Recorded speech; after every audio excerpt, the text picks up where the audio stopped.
오늘은 제 36문 내용인데요.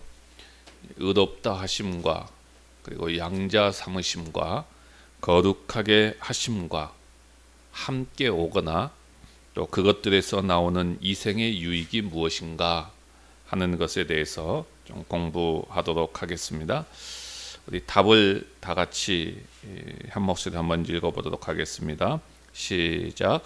의롭다 하심과 양자로 삼으심과 거룩하게 하심과 함께 오거나 그것들에서 나오는 이생의 유익은 하나님의 사랑을 확신함과 양심의 평안과 성령 안에서 누리는 기쁨과 은혜의 많아짐과 은혜 가운데 끝까지 견디는 것입니다. 아멘.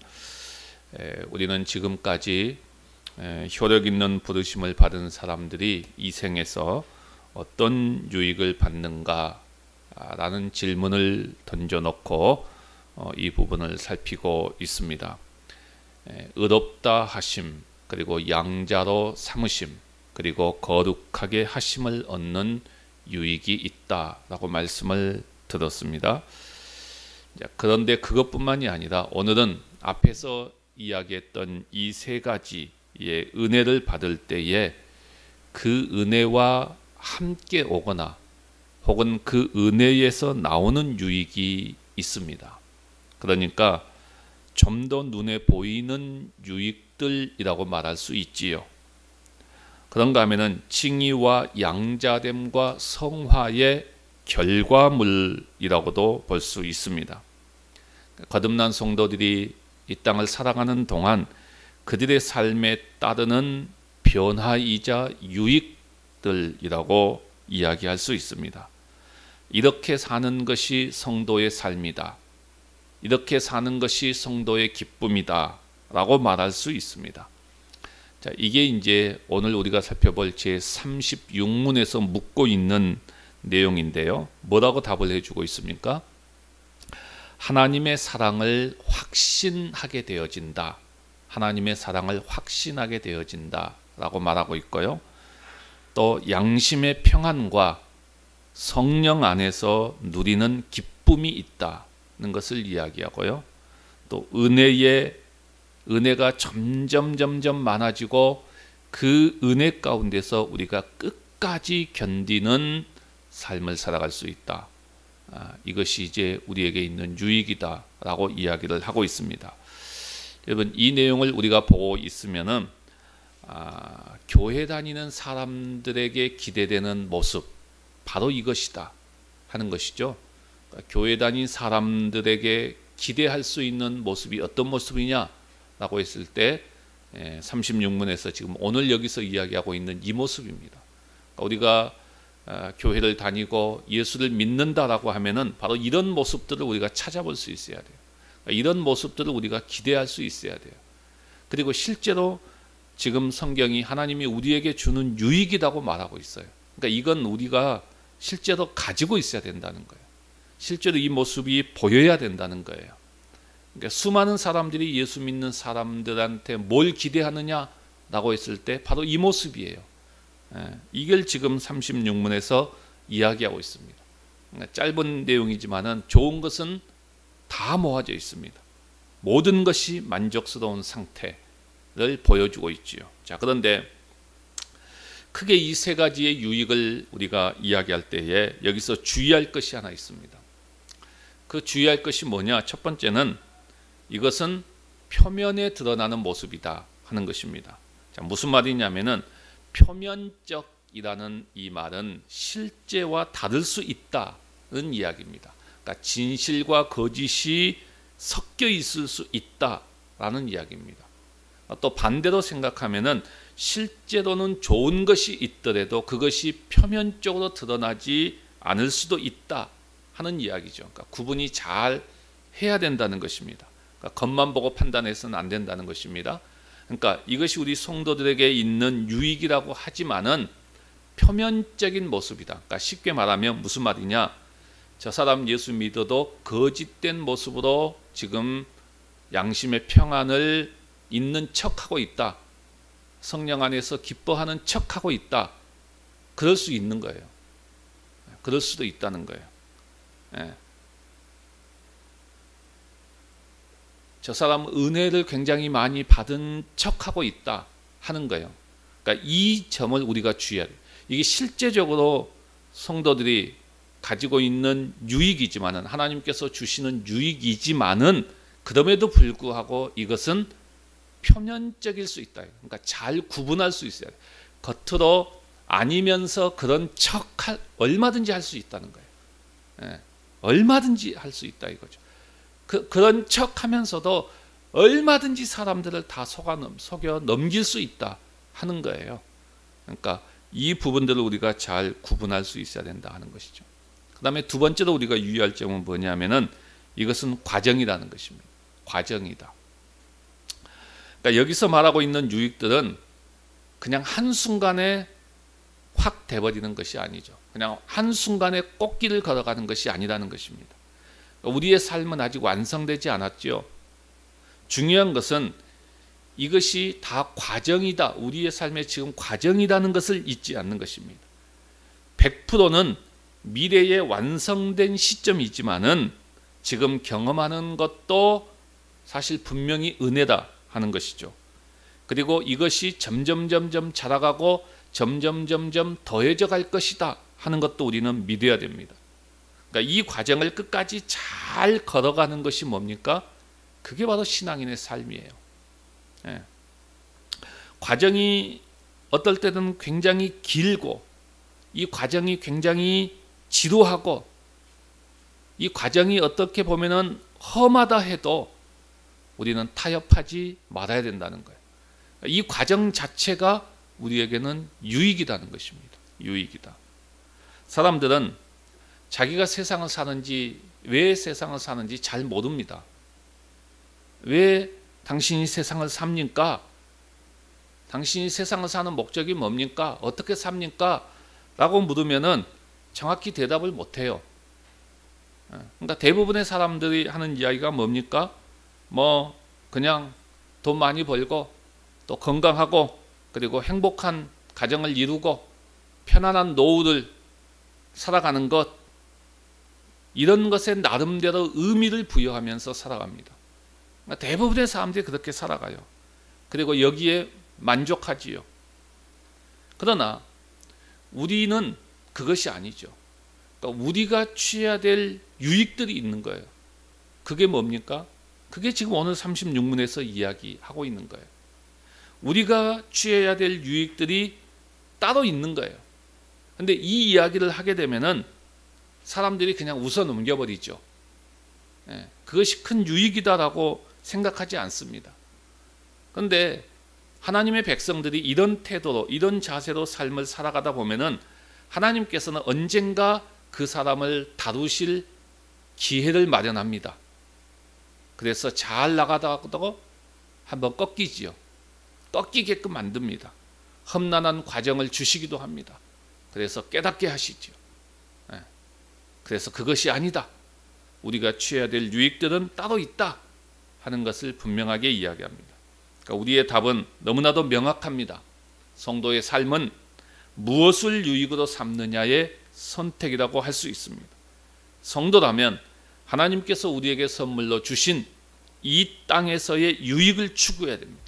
먼저는 나 자신에게 그것이 유익이 돼야 되고요, 그것을 주위 사람들도 누리도록 권해야 됩니다.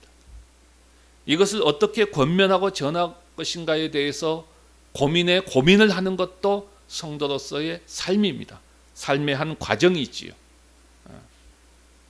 그러니까 여기서 중요한 포인트는 우리의 현재의 삶이 유익이다, 이걸 우리가 절대로 놓쳐서는 안 돼요. 현재 내가 사는 것이 너무나도 힘든데 이게 무슨 유익이냐? 그건 하나님의 말씀을 제대로 알지 못하는 사람이에요. 아무리 힘들고 아무리 고달프다 할지라도 현재의 삶은 유익인 거예요. 그걸 지금 우리 가운데 이야기하고 있습니다. 그래서 우리의 남은 인생은 모두 성령께서 행하시는 일에 속해 있는 거예요. 하나님의 사랑은 변치 않을 것이고, 그리고 보장되어 있고, 나의 양심이 나를 지적하고 괴로울 때가 많지만은 그러나 다시 평화가 찾아올 것이고, 은혜는 어쨌든 간에 나에게서 점점 더해져 갈 것입니다. 이 과정이 굉장히 힘들 때도 있어요. 때로는 싫을 때도 있어요.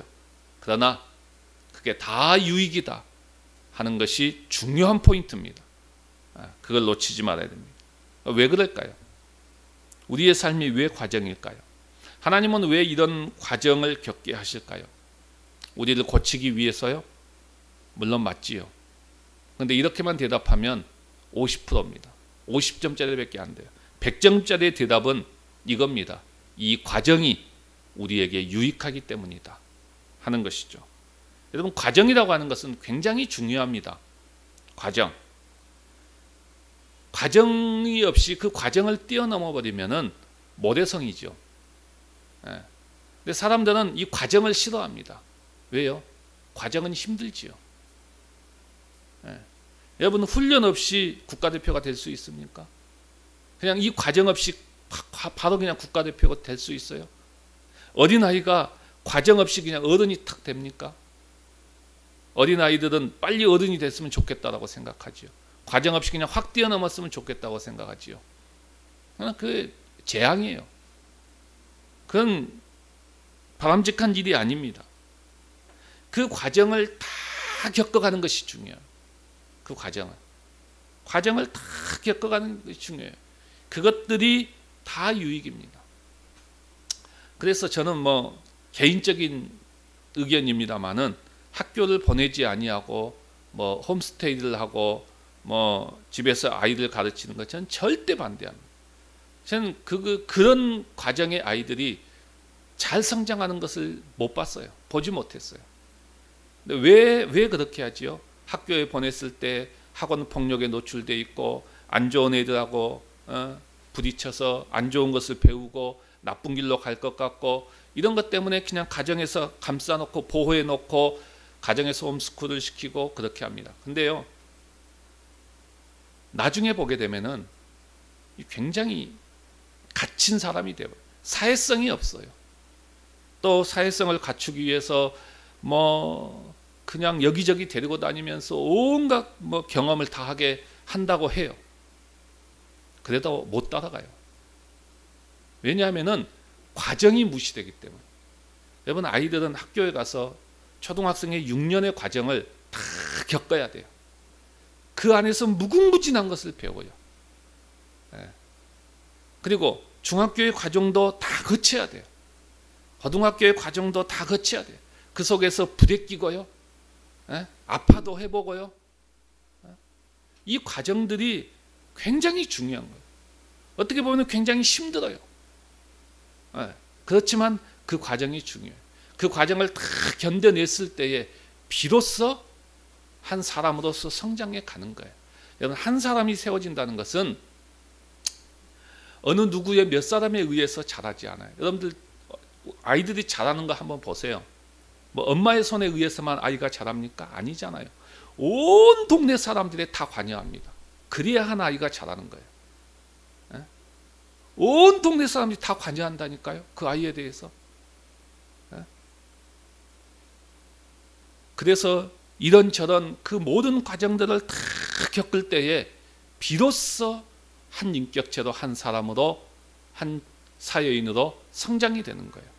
그러니까 과정이 얼마나 중요한지 모릅니다. 아무것도 아닌 것 같지만은요, 그 과정이라는 것이 너무너무 좋아. 여러분, 사실 학교 가서 솔직히 공부한 게 뭐가 있어요? 대학 가서 대학 4년이라고 하는 그 과정을 공부하면서 공부한 게 뭐가 있어요? 별로 없어요, 여러분. 그냥 책 몇 장 넘기다가 끝나요. 박사과정까지 공부했다고 해서 여러분 공부 많이 한 것 같지요? 박사과정은 당신 혼자 이제 공부할 수 있습니다라는 자격을 부여해 주는 거예요. 그만큼 공부를 많이 했기 때문에 한 게 아니에요. 이제 당신 혼자서도 공부할 수 있습니다. 이 의미예요. 근데요, 아무것도 아닌 것 같지만 그 과정을 딱 거치고 나면은요, 그 다음 일들을 수행해 갈 수 있는 거예요. 그러니까 그만큼 과정이라고 하는 것이 좋습니다. 중요합니다. 그래서 이 과정을 다 거쳐가는 거예요. 우리 성도들도 하나님께서 우리에게 이 과정을 다 거쳐가게 만드는 거예요. 다 거쳐가게. 이런저런 과정들을 거쳐가게 만드는. 근데 이것들이 다 유익이라는 것입니다. 그럼 심지어 뭐 재난도 유익입니까? 라고 저에게 질문하면 저는 지체 없이 예, 재난도 유익이지요. 재난도 유익입니다. 성경의 고난의 개념과 유익을 이해하시면 될 것입니다. 자, 이 모든 과정들, 그러면 이 과정 속에서 우리가 이 땅의 삶을 살아가면서 아까 우리가 하나님의 자녀가 되어지고 의롭다 하심을 받고 또 칭히 하나님의 자녀가 되어지고 그리고 거룩함을 입은 이 하나님의 자녀들이 이걸로 인해서 이 땅에서 우리가 누리게 되는 그 유익들의 구체적인 내용이 무엇이냐라고 했을 때 크게 오늘은 세 가지를 이야기해 주고 있습니다. 그 세 가지가 첫 번째 뭡니까? 첫째는 하나님의 사랑을 확신하게 되어진다 하는 것입니다. 하나님의 사랑을 확신하게 되어진다. 여러분 이것을 잘 가르쳐 주신 말씀이 로마서 5장 5절입니다. 소망이 우리를 부끄럽게 하지 아니함은 우리에게 주신 성령으로 말미암아 하나님의 사랑이 우리 마음에 부음받음이니라고 말합니다. 하나님의 사랑이 우리 마음에 부어져서 가득하게 된다는 것입니다. 이제 과정으로 계속해서 그렇게 돼가겠죠. 하나님의 자녀들은 하나님의 사랑이 우리 마음에 부어져서 그 사랑이 우리 마음에 가득하게 차게 된다는 거예요. 상상해 보세요. 이것이 소망이 부끄럽게 되지 않는 이유다라고 이야기하죠. 여러분 소망이 부끄럽게 되는 경우는 어떤 경우일까요? 내가 잔뜩 소망을 가졌는데 이루어지지 않으면 그건 부끄러운 것이죠. 그런가 하면 내가 소망을 잔뜩 가지되 그 소망이 완전히 허황된 소망이에요. 허황된 소망이어서 이것은 절대로 이루어질 수 없는 허황된 것이라는 것이 증명되면 그건 또 부끄러운 소망이죠. 그건 부끄러운 거죠. 당연히. 하지만 우리에게는 성령으로 말미암아 하나님의 사랑이 우리 마음에 점점 계속해서 부어진다는 것입니다. 점점 계속해서 부어지면은 우리는 그 하나님의 사랑이 우리의 마음속에 가득 차게 된다는 것입니다. 가득 차게 되면 어떻게 되지요? 하나님의 사랑을 우리는 확신하게 된다는 것입니다. 아, 하나님이 나를 사랑하시구나. 하나님이 나를 이렇게 사랑하시구나. 이 하나님의 사랑을 우리가 확신하게 된다는 거예요. 이것이 첫 번째 유익인 거예요. 여러분 우리가 이 땅을 살아갈 때 하나님의 사랑을 정말 확신하면서 살아간다면 뭐가 두려울 게 있겠어요? 그렇잖아요. 뭐가 두렵겠어요? 그 하나님의 사랑을 확신한다. 하나님의 사랑이 내 마음에 완전히 막 부어져서 가득 차가지고 하나님의 사랑으로 내가 충만해지고 하나님의 사랑에 대한 확신이 내 안에 가득 차 있다면 그럼 뭐가 두렵겠어요? 이것이 첫 번째 유익이라는 거예요. 첫 번째. 그러니까 예수 믿는 사람의 모습 속에서 그걸 봐야 된다는 거예요. 그게 기대가 돼야 된다. 아, 저 사람 보니까 진짜 하나님의 사랑이 그 마음에 가득 차서 흔들림 없이 하나님의 사랑을 확신하면서 살아가고 있구나. 이게 이제 예수 믿는 사람의 모습이다 이거예요. 이게 이제 첫 번째 유익이라는 것입니다. 그 다음에 두 번째 유익은 뭡니까? 양심의 평안과 성령 안에서 기쁨을 누리게 된다. 이렇게 말하죠. 양심의 평안, 성령 안에서 기쁨을 누리게 된다. 이게 무슨 말입니까? 우리가 칭의와 양자와 거룩하게 하심 성화를 보게 되면은 우리는 다 어떤 상태였습니까? 죄인이었죠. 죄인이었습니다. 죄인이어가지고 늘 양심의 가책을 느끼고 살아가는 자들이었죠. 그런데 하나님께서 이 모든 죄를 다 용서하시고 우리를 다 의롭다 하셨잖아요. 그리고 하나님의 자녀로 삼아주셨잖아요. 더 나아가서 거룩하게 하셨잖아요. 그러면 어떻게 됩니까? 이제 우리는 양심의 평안을 누리게 된다는 거예요. 당연히 그렇죠. 양심의 평안을 누리게 되고 더 나아가서 성령 안에서 기쁨을 누리게 된다는 것입니다. 이게 이제 히브리서 9장 14절에서는 이렇게 이야기합니다. 너희 양심으로 죽은 행실을 깨끗하게 하신다는 말씀이 나옵니다. 그러니까 이것은 모든 사람에게 있는 부끄러움과 양심의 가책을 깨끗이 제거해 주신다는 거예요. 무엇으로? 예수 그리스도의 피로요. 그래서 양심이 깨끗하게 되어져서 바른 마음으로 살아계신 하나님을 섬기게 됩니다. 그러니까 이렇게 되면은 우리의 양심에 평안을 느끼겠지요. 그리고 성령 안에서 기쁨을 가지게 되어진다는 것입니다. 자, 그러다가 또 하나님께 죄를 범하게 되면 어떻게 됩니까? 우리의 양심의 평안이 또 사라질 수 있어요. 성령 안에서의 기쁨이 또 사라질 수 있어요. 자, 그렇게 되면 어떻게 됩니까? 시편 51편 12절에는 이렇게 기도하지요. 주의 구원의 즐거움을 내게 회복시켜 주시고 자원하는 심령을 주사 나를 붙드소서. 다윗의 기도지요. 다윗이 범죄한 이후에 하나님 앞에 하는 기도입니다. 주의 구원의 즐거움으로 내게 회복시켜 주시고 자원하는 심령을 주사 나를 붙드소서. 잃어버렸을지라도 다시 회개하고 또 회복할 수 있습니다. 그래서 성도들은 계속해서 양심의 평안과 성령 안에서 주시는 기쁨을 누릴 수가 있습니다. 이것이 두 번째 유익이라는 거예요. 그럼 이게 예수 믿는 사람들에게 기대되는 모습이잖아요. 이런 모습이 우리가 이 땅에서 얻게 되는 유익이고 우리에게서 이런 모습이 있어야 된다는 거예요. 마지막 세 번째는 뭡니까? 은혜가 많아지고 은혜 가운데서 끝까지 견디게 된다라고 말합니다. 자, 우리가 의롭다 하심을 받고 양자로 삼아주시고 거룩하게 하심을 얻었을 때는 하나님께서 그 사람에게 어떻게 합니까? 이제 하나님의 자녀이니까 그 사람에게 점점 더 은혜를 부어주신다는 것입니다. 더욱 은혜가 많아지게 한다는 것입니다. 그러니까 은혜가 더욱더 많아지면은 그 사람은 어떻게 됩니까? 그 은혜 가운데서 끝까지 견딜 수 있다는 거예요. 지금 그 이야기를 하고 있습니다. 여러분, 하나님의 자녀가 되어서 하나님의 자녀로 충실하게 살아갈 때는 하나님께서 더 많은 은혜를 부어주신다는 것입니다. 이렇게 하나님의 은혜가 더 많이 부어지고 더욱 거룩하게 되어지면 그렇게 해서 가면 갈수록 끝까지 견디는 힘도 생긴다는 것입니다. 끝까지 견딘다라는 이 말은 한자로 견인이라는 단어입니다. 견인. 그러니까 구원을 이루어가기 위해서 끝까지 힘쓰는 것입니다. 구원을 이루어가기 위해서 끝까지 힘쓰는 거예요. 구원은 과거적인 측면, 현재적인 측면, 미래적인 측면이 있죠. 그래서 구원은 우리가 이미 받았지만은 우리는 계속해서 구원의 완성을 향해 우리의 구원을 이루어 가야 됩니다. 그래서 두렵고 떨림으로 너희 구원을 이루라 라고 말씀하죠. 우리는 구원을 계속해서 이루어 가야 돼요. 그런데 이 구원이 계속해서 끝까지 완성되게 가기 위해서는 어떻게 됩니까? 끝까지 견뎌야 돼요. 끝까지 견디지 못하면 구원을 얻지 못해요. 그래서 끝까지 견디는 자는 구원을 받으리라 라고 말씀하고 있잖아요. 예. 그런데 이렇게 끝까지 견딜 수 있는 힘이 어디서 나오느냐? 하나님의 은혜가 점점 우리에게 더 많이 부어지게 되고, 그러면 그 은혜로 말미암아 우리는 끝까지 견디게 되어진다. 그렇게 되면 우리는 구원의 완성을 이루게 된다 하는 것을 이야기합니다. 이것이 우리에게 말씀하고 있는 세 번째 유익입니다. 여러분, 얼마나 좋은 유익입니까? 이런 모습을 그리스도인들의 모습 속에서 우리가 찾아볼 수 있어야 돼요. 그렇잖아요.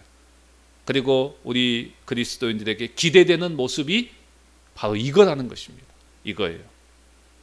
오늘 우리 모두가 하나님의 자녀로서 이 땅을 살아가면서 누려야 되는 유익들 반드시 기억하십시다.